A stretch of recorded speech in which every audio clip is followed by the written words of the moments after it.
नमस्कार दोस्तों, आज हम कक्षा 10 एनसीईआरटी की प्रश्नावली 6.3 के क्वेश्चन नंबर 5 को हल करेंगे, जिसमें कि दिया हुआ है त्रिभुज पी क्यू आर की भुजाओं पी आर और क्यू आर पर क्रमशः बिंदु यस और टी इस प्रकार स्थित है कि कोण पी बराबर है कोण आर टी एस। तो हमें दिखाना है कि त्रिभुज आर पी क्यू समरूप है त्रिभुज आर टी एस के। तो इस क्वेश्चन में आपको कोई फिगर नहीं दिया गया है, तो पहले हम इसका एक चित्र बना लेते हैं। जैसा कि इसमें कहा गया है कि त्रिभुज पी क्यू आर, तो हमें एक चित्र बनाना है त्रिभुज पी क्यू आर का, जो एक फ्रीली डायग्राम रहेगा, किसी भी तरीके से आप बना सकते हैं। तो कोई एक नॉर्मल सा हम त्रिभुज बना लेंगे। फिर जैसा कि उसका नाम दिया गया है पी क्यू आर, तो पी क्यू और ये आर हो गया। आगे क्या दिया है कि भुजाओं पी आर और क्यू आर पर बिंदु यस और टी स्थित हैं। मतलब कि इस भुजा पी आर पे कहीं पर बिंदु एस स्थित है। इसकी स्थिति नहीं दिया है कि मध्य में स्थित है कि कहाँ पे, तो हम यहाँ पर कहीं पर भी एक बिंदु यस यहाँ दे देंगे। फिर उसके बाद दिया है क्यू आर पर बिंदु टी स्थित है, तो क्यू आर ये है, यहाँ पर हम कहीं पे बिंदु टी दे देते हैं।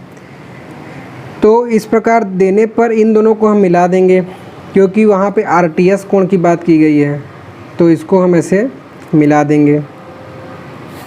तो क्या कह रहा है कि ये जो कोण P है ये बराबर है कोण आर टी एस के, इस वाले कोण के। तो हमको समरूप दिखाना है त्रिभुज आर पी क्यू, ये बड़ा वाला त्रिभुज समरूप दिखाना है त्रिभुज आर टी एस, इस छोटे वाले त्रिभुज के। तो जैसा कि हमें इसको प्रमेय की तरह प्रूफ करना है, तो हम लिख लेते हैं पहले कि क्या इसमें दिया है। तो हम हेडिंग डालेंगे कि दिया है, कौन से त्रिभुज में बात हो रही है, त्रिभुज पी क्यू आर में। त्रिभुज पी क्यू आर में क्या दिया हुआ है कि भुजाओं पी आर और क्यू आर पर भुजा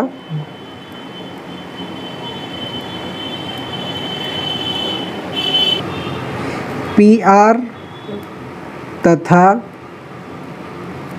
क्यू आर पर बिंदु कौन कौन से हैं, यस तथा टी है। और क्या दिया है, कोण P बराबर कोण आर टी एस। ये तो जो दिया रहता है हमको देख के लिखना रहता है, आप इसको समझ लीजिए। फिर उसके बाद हमें जो सिद्ध करना है उसको लिख लेते हैं कि सिद्ध करना है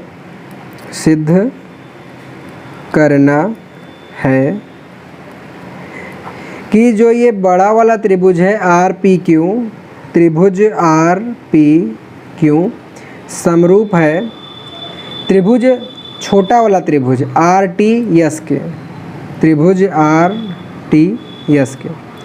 तो इसमें हमें दोस्तों कुछ जो है कि रचना नहीं करना है, हम डायरेक्ट आते हैं प्रूफ, मतलब कि उत्पत्ति पे।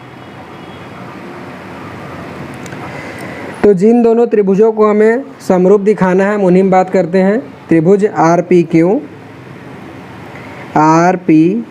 क्यू तथा त्रिभुज आर टी एस में। तो इन दोनों त्रिभुज में बात कर रहे हैं। तो जैसा कि आप देख रहे हैं आर पी क्यू, यहाँ पर भी आर है और यहाँ पर भी आर है।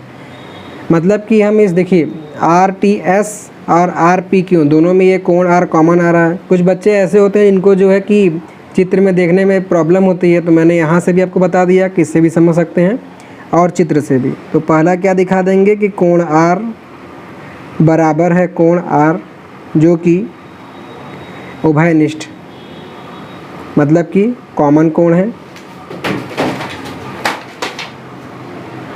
फिर उसके बाद जैसा कि क्वेश्चन में दिया हुआ है कि त्रिभुज आर पी क्यू की भुजा कोण पी बराबर है कोण आर टी एस, ये हमें दिया है। तो देखिए जैसा कि हमने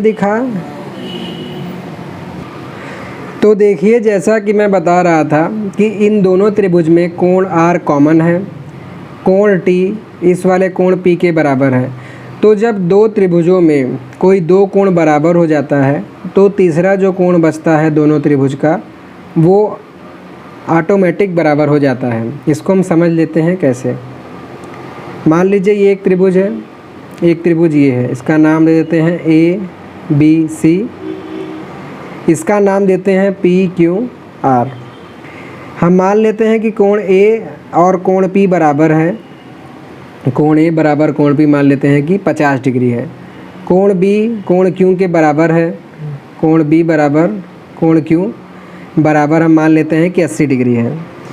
तो 80 और 50 हो गया 130, 80 और 50 इसका भी हो गया 130, दोनों कोणों का योग।